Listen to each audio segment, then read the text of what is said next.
In the 41st millennium, there's only one rule: the rule of cool.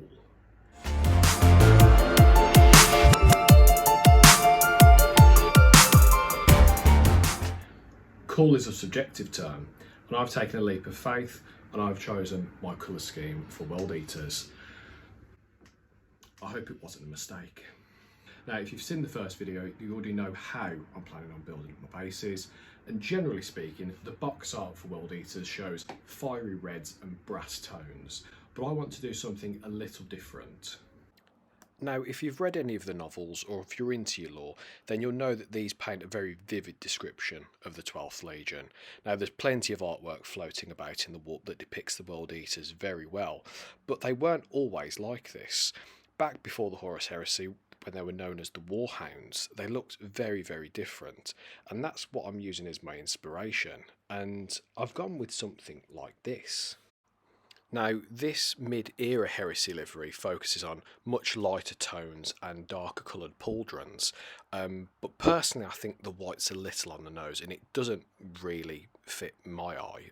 So I mean, it's something akin to the white scars, but they already hold that mantle, so I've gone with a pale ivory tone instead. Now, I appreciate that my version of this isn't strictly true to the lore, and it is further compounded by my choice of trim colours. Generally, GW pushes us to use something like a brass tone, something akin to Rune Lord brass, but given that the armour is generally quite pale, I thought that was quite dull. So I've punched the trim colour up a little bit, and I've gone for Gehenna's Gold. Now, before anyone jumps on me, hear me out. In person, I think that with the washes and with some of the highlights of silver, I think this has a bit more of a copper tone to it. The pictures might not do it justice, but I feel that these particular colours work quite well together. Now, this was just the tester, and it took me a few days to try and work out what I thought was right, but I'm quite happy with this. Now, instead of using a Chaos Black primer, I've just gone with a brown base coat on this one, just to see how it interacts. My main concern was the black would be quite dark, and I thought that this might interact quite well with the ivory as a bit of a mid-tone. And I've just wanted to pin the arm in this particular angle because this will be the position that it should be held with on the model. Now, when it would come to spraying, effectively I'm just going to come in, drop in the highlights almost like a zenithal, mainly focusing on the areas that point upwards, as these will naturally catch the most light, so these will hold the highest values. For this particular scheme, the ivory colour that I've gone with is Vallejo's Pale Sand, but technically it's something akin to the GW's Ashabti Bone. It's not too far off, but I think it holds enough of a difference in the tone that it will work, and it's reminiscent of the original scheme that I'm trying to go for. And really just to build up those mid-tone values, obviously doing it gradually just so that we don't lose sight of those details, and really just taking our time just to make sure we've got all of the highlights in the right areas. There is a little bit of speculation as to whether you need to wear a mask. I mean, technically speaking, if you're in a well-ventilated area, you can probably get away with it. I don't have that luxury, so I have got a mask. I think if you spend anything longer than 20 minutes in a confined space doing this, you're going to feel a little unwell. But, you know, the choice is entirely up to yours as to what you want to do. And after a little bit of time and attention, this is what I've come out with. So all I'm going to do here is really just focus on building up those highlights gradually in those higher areas, just lightly glazing in those mid-tone colours. Having a base coat of the colour that you're going to use does help quite a lot. It just eases that transition, and it can make a lot of difference later on into the process, and just following this all the way through.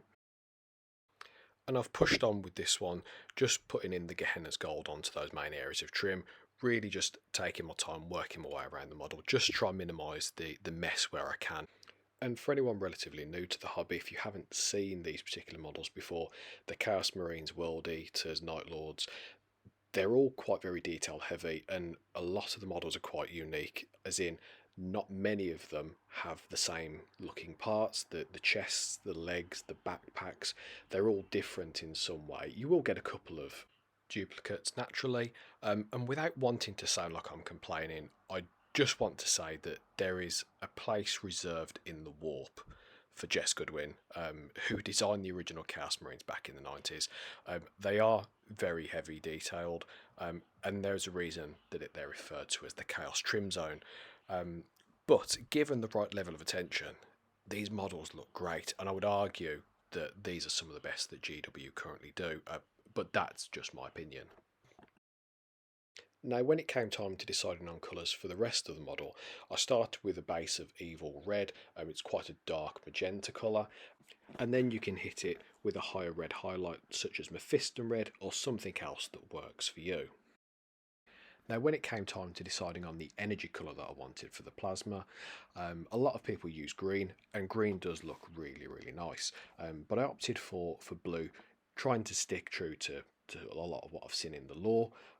This particular colour is a metallic blue from Studio Acrylics. I think it's Studio Acrylic 583. In person, it has quite a nice metallic sheen, and it works quite well once you start then introducing the white highlights. Now, whilst that's drying, I'm going to move on to Agrax Earthshade and then start introducing washes into areas that are going to be in shadow, like by the head, beneath the bolts, and also focusing on the areas between the armour panels, areas that are naturally going to fall into shade, or are going to be relatively darker compared to those areas that will be catching the most light. Being mindful as we go to try and minimise any overspill, and anything that we do we can just clean up with a wet brush afterwards. Now, when it comes to introducing skin tones, I don't have a standard approach. For this particular one, I tested with light flesh, magenta and parasite brown just to see how everything worked, and it came out with quite a nice tone. Or of course, there's plenty of natural skin tone options themselves, but I'm just mixing something of my own just to make it a little more unique for me. Now, considering this was a test after all, I'm pretty glad with how this has turned out. A couple of thin coats naturally just to make sure that you can keep the detail and definition, and then replicate this across the remaining models. And once we've allowed it to dry and we've got the base skin colour firmly in place, we're then just going to brighten it up by introducing a bit of light flesh just to now create that natural mid-tone point. And as before, it's just a case of working in enough colours to enough of a consistency that you've got something you're happy to work with, just making sure that you can maintain control with the paint that you've got.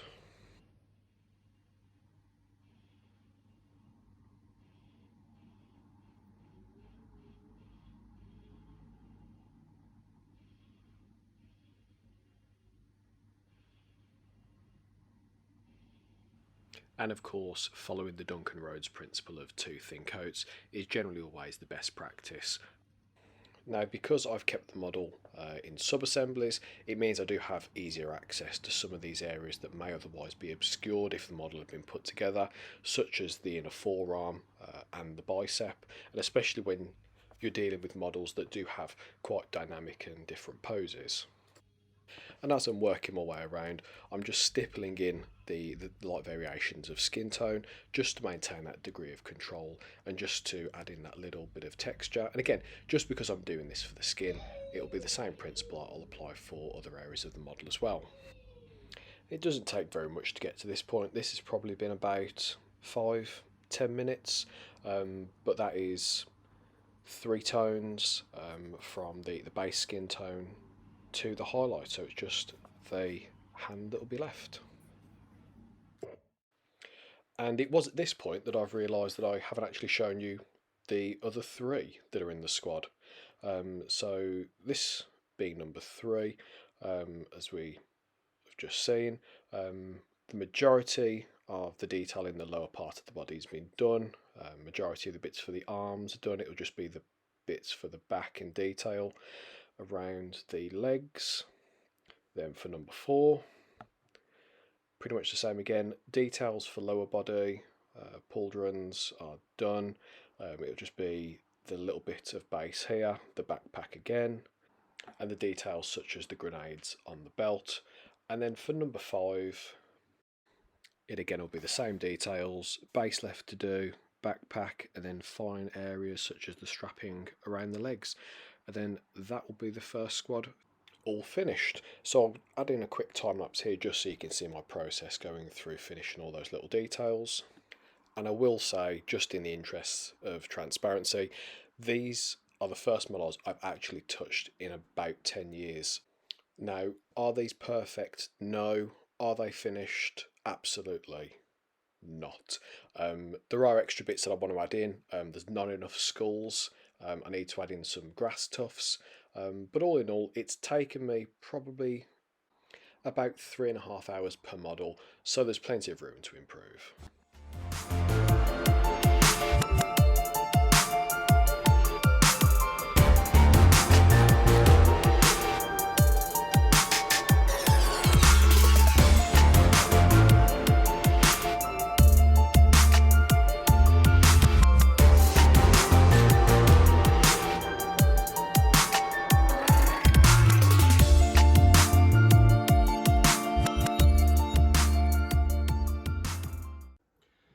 And with all that done, that is it. I'm really pleased with how everything has turned out. It took a little bit longer to get there than I'd anticipated. After the first video, all my plans went up in smoke. Work, home life and a hobby isn't easy to balance. But if you want to see what's happening in the next couple of episodes, then subscribe, hit the notifications, let me know what you think. If you don't like it, what would you do? Other than that, I've got Lord Invocatus coming up next, Jackals to do. It's only a 10-man squad, so hopefully it won't take too long. And then I've got Angron. But you may have noticed, it's a proxy. So stay tuned. And with that, we're all done. Thanks for joining me, and I'll catch you on the next one.